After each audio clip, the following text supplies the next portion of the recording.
Welcome back, everybody. This is the thejonnymar, and I am continuing with Final Fantasy II.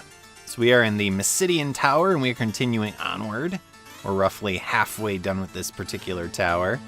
Last time, we managed to escape the Leviathan, which captured us in its belly, trying to prevent us from getting to the tower. And we also took on a couple of elemental Gigas, the fire and also ice Gigas. And so in this particular episode, we have one more Gigas to take out, which is the Thunder Gigas, and then we also have another boss character to fight. So we picked up a new item here, the Wizard Staff, which is a brand new staff for Maria. It increases her attack power and accuracy, so certainly equip that. And then we will continue onward. Now, each of the elemental floors has been 3 floors for the different zone, and this is the second floor for the Thunder area. So the architect for this particular castle got basically really lazy. He was like, well, I need to build a 3rd floor that's supposed to be thunder in nature.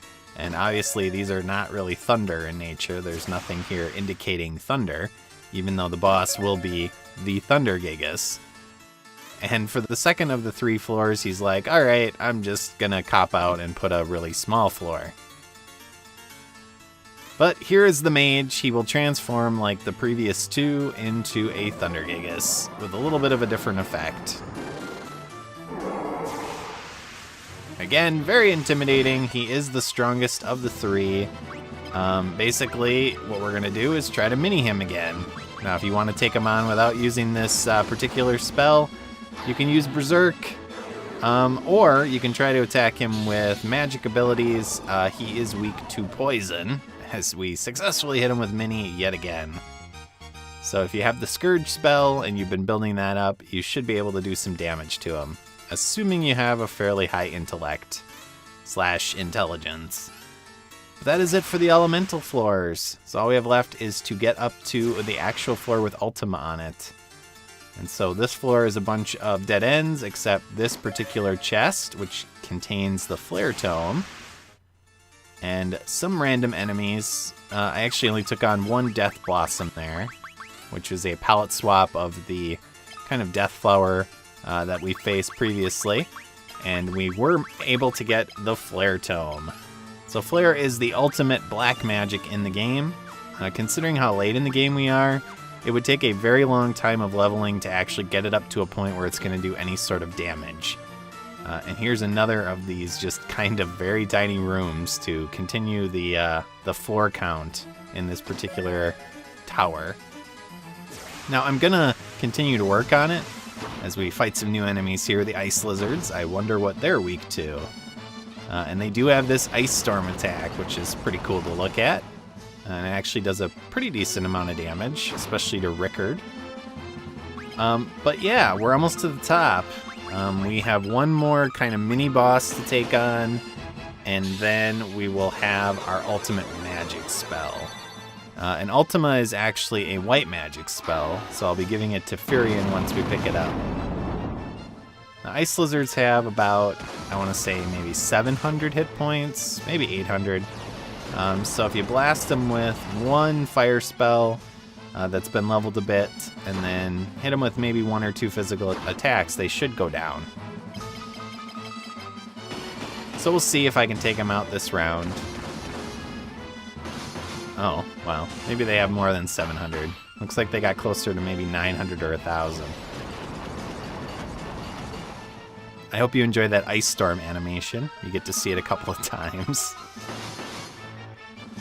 Alright, so hopefully we're done here soon, so we can continue onward. Alright. And this particular floor that we're on, too, again, the architect or engineer for this tower got a little lazy. He's like, well, let's just flood it with some water. So there's some water here. Doesn't damage you or anything, just walk through it. Grab the couple chests that are available. They both contain useless items for the most part. And then there is one more chest in the northeast corner of this room, and that is where our second mini-boss is for this particular episode. So we get a black robe, which is the ultimate armor for Maria, and then we take on the very awesome-looking white dragon. Now, you would suspect that they're not going to make this thing weak to Minnie, right? Come on. Basically, they have to eventually make bosses immune to this spell. Is this really an exploit we're going to be able to use for the rest of the game? Come on. Come on, game developers. Well, luckily they fixed that in some of the later games in the series, although, of course, most people know about the infamous Vanish Doom trick in the original Final Fantasy VI for SNES, which, of course, was called Final Fantasy III. But we put the black robe on Maria. That increases her defense, her magic defense. We're going to head through the second from the left door here. And it also increases her intelligence. So definitely an awesome armor to put on her. And we find Minwu again. We finally caught up with you. And so I guess he's been waiting this whole time for us. So Ultima is here in the tower. It's protected by some sort of spell or seal on the door. And he's going to use all of his power to break that seal. Sounds dangerous. So yes, we're going to stand out of the way. And we'll get a little spell effect here.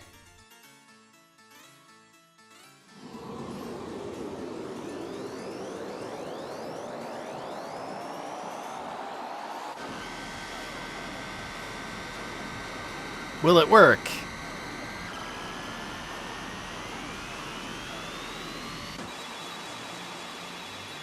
It worked! But what is the cost? Spoiler, probably not looking good for Minwu. Uh-oh. His eyes aren't open. He looks like he's in pain. And he's telling us not to grieve. Don't disappear. Don't flash out of existence, Minwu. Don't do it. Oh. Another dead companion. That's too bad. As a side note, that spell he used to open up the seal, that always reminds me of kind of what I picture Balefire from the Wheel of Time series to look like. So we have a bunch of orbs in this room. The 4 outer orbs actually are stat increasing orbs. So what they do is they increase each of your stats by 10. But I think they're randomly assigned, so each time you pick one up, a random party member gets the stat boost. And the reason I say it's random is because I've tried different patterns to try to get certain party members to get the stats. So like, for example, I want Furion to get the spirit one. But it's really hard to get a certain party member to actually get a particular stat. So it's negligible at this point. It's a 10 boost to the stats. So I don't really worry about it. You could just save scum till you get, the party member you want with the stat.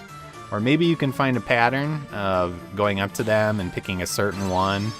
I've never been able to find that pattern. So I just grab them and move on. Whoever gets the stat boost gets the stat boost. You'll get a strength, a spirit, an intelligence, and a agility boost. And this is Ultima.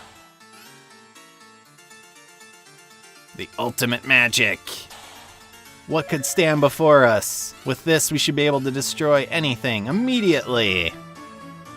And we would be able to if Ultima didn't really suck. So here's the thing about Ultima. Ultima pulls from not only your spirit stat, but also your spells and your weapon levels. And so you need to have basically a max number of spells, a max number of weapons, and you need to have all of those weapons and all of those spells maxed out in level for Ultima to be able to start doing some actual decent damage. So when you use it initially, if you don't have those conditions met, Ultima is just not really going to do much. And the amount of grinding that you have to do to level up your spells and your weapon levels and your spirit, plus Ultima itself, is not worth it in my opinion. Yes, Ultima gets really powerful if you meet all those conditions. Like, you can do max damage with it. But to me, it is not worth it. But now that we have it, we got it. So for storyline purposes, we have it, and that's what we wanted it for. So now we're going to head back to the rebellion and see kind of how things are going. So as you're heading back, what you might notice is that the enemies are actually changed, both on land and also on the water. And we also can't enter Altair for some reason. And that's something that's going to become apparent to us in a little bit. But in that last random battle, I actually picked up the last major powerful spell in the game, and that is Haste. So Haste increases your number of attacks when you cast it on a party member. And so you combine that with Berserk, and also an item we're going to be getting in this particular episode. And bosses, for the most part, are not going to stand a chance against you. Not that they do at this point. Berserk is typically enough by itself, but when you start adding in Haste and also a weapon we're going to pick up, we start talking about crazy amounts of damage. Easily close to the damage cap. So yeah, you get to decide if you want to use that. I, of course, am going to be using that because, well, I have no qualms about using what the game gives me. So let's see if Gatry is also basically inaccessible. Looks like it. So maybe we can find out what's happening by going to Finn. And what the heck is that? Looks like some sort of tornado or whirlwind up there. So these guys tell us that basically the Cyclone has appeared. And it ripped through all these different towns and started killing people. And it's the Emperor that has supposedly created this Cyclone. And someone's going to say that the Emperor is actually inside the Cyclone. So the question is, how are we going to get into the Cyclone to take on the Emperor? I don't know. We don't have an airship anymore. We have no way to fly up there. So you got me. Jump, maybe? And hey, it's Layla. Guess she didn't die. Wonder if she went on a quest to find the land of the summon monsters. No, that's a different game. But she's okay, so that's good. Let's talk to Gordon, see what he's got to say. Yes, we do have the ultimate magic, even though it sucks. And now there's a Cyclone. And we can learn that keyword. So tell us about the Cyclone. So unless we sprout wings and fly, how could we get into the Cyclone? Do we know of anything that could fly us on wings? Maybe an event we did earlier in the game that we've kind of left until now, you know? A certain thing that we went through a really hard cavern in order to do. Now, I don't know how you're supposed to know this, but if you ask her about some other keywords here, and specifically about wyverns, she'll tell you that you need to use the pendant in front of the crystal's mirror in the castle here, and that's how they used to call wyverns. And so the question is then, well, were you supposed to know that by showing her the pendant, or how are you supposed to know that that's what you're supposed to do? I guess the key there is that Gordon said, you know, you would need wings. So you're supposed to think, well, wyverns have wings, right? So what we need to do is head up to the 3rd floor to go to the crystal room. Well, not the crystal room, the mirror room, which has a massive mirror in it. I showed it off the last time we were in Finn. And we need to use our pendant and see what happens. So we're going to go up to the mirror. We're going to click on it, and we're going to go to our items and click on the pendant and see if anything occurs. The mirror is going to drink in the light of the pendant, and then we're going to get a cutscene. Oh yeah, the wyvern egg. Oh man, it hatched. Well, that's great. Do we have to go get the little baby now? No, it's speeding towards us. Are we going to get to see it speeding towards us? You know we are.